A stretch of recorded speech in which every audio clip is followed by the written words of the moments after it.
Shalom दोस्तों, आजकल हम मसीह समाज में देखते हैं कि कई लोग अपने आप को आत्मिक पिता और आत्मिक माता कहलाते रहते हैं, स्पिरिचुअल फादर और स्पिरिचुअल मदर। और आजकल इसके ऊपर बहुत चर्चा भी चल रहा है। क्या किसी को आत्मिक माता पिता बुलाना गलत है या सही है? अगर देखा जाए तो बाइबल में दोनों भी कहा गया है, दोनों तरफ से। तो मसीह समाज में ये बात के विषय में बहुत गड़बड़ी चल रहा है। तो बाइबल में देखा जाए तो अब्राहम को अपना पिता कहा गया है। तो फिर यीशु ने कहा है कि किसी को पिता मत बुलाना और किसी को उपदेशक मत बुलाना। तो इसको कैसा समझे? पौल भी कहता है कि मैं उपदेशक हूं और मैं पिता भी हूं, आत्मिक पिता। ये हम कैसे समझे तब? क्योंकि बाइबल कहता है कि अब्राहम हमारा पिता है। पौलुस यहां पे जब उपदेशों के बारे में कहता है कि तुम्हारे कई उपदेशक हैं, लेकिन तुम्हारे कितने भी उपदेशक रहने दो, उसमें से तुम्हारा उपदेशक है यीशु। यानी कि उपदेशक है फिर भी तुम्हारा उपदेशक है यीशु। उसका मतलब यह होता है कि जो भी उपदेश लेके आता है, अगर वो उपदेश यीशु का नहीं है तो वो हमारा नहीं है। उसका मतलब ये नहीं है कि हमारा पिता नहीं है या फिर कोई उपदेशक नहीं है। इसका मतलब ये नहीं, हमारा शारीरिक पिता भी होता है, उसको भी हम पिता बुलाते हैं। यीशु कहने का मतलब ये नहीं है कि किसी को पिता मत बुलाओ, लेकिन हमारा पिता यानी कि जो परमेश्वर पिता के तरफ से जो भी नहीं आता है वो उसको हम कभी मंजूर नहीं करना चाहिए। तो हम देखते हैं पिता क्या होता है, पिता कहलाने के लायक कौन है। आजकल हम देखते हैं कि कुछ लोग इस तरह लिखते हैं कि, जैसे कि एग्जाम्पल के मैं कहता हूं, उदाहरण के लिए, पास्टर श्रीनिवास इंस्पिरेशनल थॉट्स, ऐसा लिखते हैं कुछ लोग। कई लोग इस तरह बने हुए हैं, यानी कि अपनी खुद की टीचिंग और नीचे उनका नाम लिखते हैं कि ये मेरा इंस्पिरेशनल थॉट है। और उनका अलग, हर दिन मैं देखता हूं कि कुछ लोग वचन जो परमेश्वर यीशु का है वो वचन नहीं दे रहे हैं, लेकिन इनका इंस्पिरेशनल थॉट यानी कि इनका जो खुद का जो दिमाग से आता है वो लिखते हैं और उसको नीचे और अपना नाम, अपनी बड़ा फोटो लगाते हैं और कहते हैं कि ये मेरा इंस्पिरेशनल थॉट है। तो मेरे भाइयों, ऐसा जो भी लिखता है ये पूरे परमेश्वर के कृपा से गिर गए हैं। ये लोग गिर चुके हैं, यानी कि अपना खुद का प्रचार शुरू कर दिया है, लेकिन बाइबल का प्रचार छोड़ दिया है। आधा बाइबल कहते हैं और आधा अपना प्रचार करते हैं कि मेरा थॉट है, ये मेरा है, ये मेरा खुद की दिमाग से आया है। जो खुद की दिमाग से आया है हमें उसको स्वीकार नहीं करना चाहिए। कई लोग देखते हैं कि पास्टर डैश डैश डैश उनका स्टार्ट और उनकी आलोचना, उनकी जो बातें हैं और नीचे उसका नाम, उसकी बड़ी फोटो। मैं देखता हूँ आजकल कई लोग, मेरे प्रोफाइल फेसबुक में भी हम देख सकते हैं, उनके खिलाफ मैंने लिखा है। तो जो भी, अगर वो बाइबल से नहीं है तो उसे नहीं मानना है। अगर वो बाइबल से है तो उसका नाम क्यों लिखा है? जैसे कि एक अच्छा भाषण देते हैं, एक अच्छा थॉट लगाकर उसके नीचे खुद का नाम लिखते हैं। तो खुद का नाम क्यों लिखते हैं अगर वो बाइबल से आया है? हम देखते हैं कि इस दुनिया के बड़े बड़े लोग अच्छे अच्छे बातें करते हैं, वो सारी भी बाइबल से कॉपी किया गया है और नीचे लिखते हैं कि इसने वो कहा है। तो मेरे भाइयों, जो भी यीशु का नाम छोड़कर खुद का नाम लगाता है उसको बाइबल छोड़ देना अच्छा है। तो हम जानते हैं, अब वचन में जाते हैं कि हमें आत्मिक पिता किसको कहना है। क्या कोई आत्मिक पिता कहने के लायक है आज दुनिया में?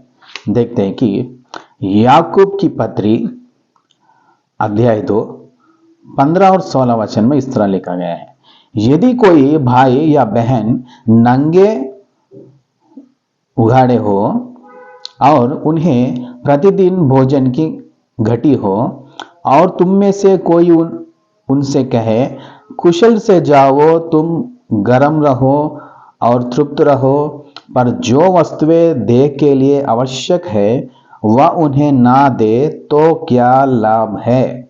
हालेलुया। पिता वो है कि अगर आप पिता किसी को भूखा देखता है, किसी को नंगा देखता है, अपने बच्चों को, तो अब उनकी जो भी ख्वाहिश है, उनकी जो भी घटी है वो पूरी करता है, तो वो पिता कहने के लायक है। और आजकल हम देखते हैं कि यहाँ पे लिखा है कि वो कहता है कि तुम कुशल से जाओ, गर्म हो जाओ, तृप्त हो जाओ। आजकल हम देखते हैं कि कई लोग इस तरह ब्लेसिंग्स रिलीज करते हैं, ले लो ले लो ले लो। अगर कोई आपसे, आजकल पादरी कई लोग ऐसे है कि जॉब में उसके बैंक अकाउंट में 50 लाख या फिर करोड़ तक रहते हैं और आगे वाले की आवश्यकता जो है एक 5,000 10,000 तक होता है, लेकिन यह कहता है कि मैं प्रार्थना करूंगा, तुम जाओ, कोई मिरेकल होगा, कोई लेकर देगा। जब इसके पास देने के लायक है, इसके पास है, तो ये नहीं दे रहा है, तो इसको शर्म आनी चाहिए कि इस तरह कहने से कि मैं तुम्हारा आत्मिक पिता हूं।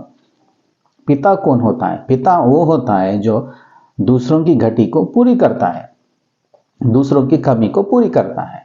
यह सिर्फ एक प्रचारक है, इसके पास करोड़ों लोग, करोड़ों रुपए होते हैं और आगे वाले की जरूरत एक हजारों की होती है, लेकिन ये उसकी सहायता नहीं करता। तो फिर ये पिता कैसे हुआ? पिता कहलाने के लायक कैसे हुआ? और तुम लोग उसको पिता क्यों बुलाते हो? यह सिर्फ एक प्रचारक है, खत्म। हम देखते हैं प्रेरितों के काम में अध्याय 2 में, एक्स चैप्टर 2 44 और 45 का वर्स में पढ़ता हूं। सभी विश्वासी एक साथ रहते थे और उनके पास जो कुछ था उससे वे सब आपस में बांट लेते थे। उन्होंने अपनी सभी वस्तुएं और संपत्ति बेच डाली और जिस किसी को आवश्यकता थी उन सब में उसे बांट दिया। तो इस तरह वो बांट लेते थे। अगर आगे वाले की आवश्यकता 10,000 की हो और इसके पास लाखों के रुपए है, फिर भी यह कहता है कि मैं प्रार्थना करूंगा, तो फिर ये आत्मिक पिता कैसे हुआ? यह सिर्फ एक प्रचारक हुआ। देखते हैं एक्स चैप्टर 4 में 32, 34 एंड 35 वर्सेस में पढ़ता हूं। विश्वासियों का यह समूचा दल एक मन एक तन था, कोई भी यह नहीं कहता था कि उसकी कोई भी वस्तु उसकी अपनी है। उनके पास जो कुछ होता उस सब कुछ को वह बांट लेते थे। एक की जरूरत एक लोग पूरी कर लेते थे। उस दाल में से किसी को भी कोई कमी नहीं थी, किसी को भी कमी नहीं थी, क्योंकि जिस किसी के पास खेत या घर होते वे उन्हें बेच दिया करते थे और उससे जो धन मिलता उसे लाकर प्रेरितों के चरणों में रख देते और जिसको जितनी आवश्यकता होती उसे उतना धन दे दिया जाता था। कुछ दिन पहले एक पादरी जो कि प्रॉफिट कहलाता है, एक कुछ बड़े बड़े लोगों को उसने मीटिंग में आह्वान किया। इसके कारण बहुत कंट्रोवर्सी हुआ। तब वो कहने लगा कि मैं किसी को पैसे देकर नहीं बुलाता, मैं कभी भी किसी को भी पैसे की सहायता नहीं करता। ये गर्व से कह रहा था, लेकिन ये बहुत शर्म की बात है। अगर तो किसी की सहायता नहीं करता तो आत्मिक पिता क्यों बुलवाता है अपने आप को? तो आत्मिक पिता कैसा होता है? तेरा कौन सा लक्षण है? 37 में देखते हैं, खेत बेचकर प्रेरितों के चरणों में रख दिया। तो यीशु के पास एक धनवान लड़का आता है, तो यीशु कहता है कि तुम्हारी सारी संपत्ति बेच डालो और गरीब में बांट दो। यानी कि जो पास्टर को दिया जाता है, तब पास्टर किसी को क्या जरूरत होता है वो जरूरत पास्टर पूरी करता था, इसीलिए उनको आत्मिक पिता बुलाया जाता था। अगर तुम पिता हो तो यीशु ने पतरस से क्या कहा, उनकी जो भी जरूरत हो पूरी करो। अगर तुम मुझसे प्यार करते हो तो अगर आप आत्मिक पिता बुलाते हैं किसी को, तो क्या वो तुम्हारी कमी पूरी करता है? अगर वो तुम्हारी कमी उनको जानता है और उसकी कमी, आपकी कमी को पूरी करने की ताकत भी रखता है, फिर भी वो तुम्हारी सहायता नहीं करता है, तो सिर्फ वो प्रचारक है। उस ऐसे आदमी को कोई भी आत्मिक पिता ना बुलाए। जय मसीह की।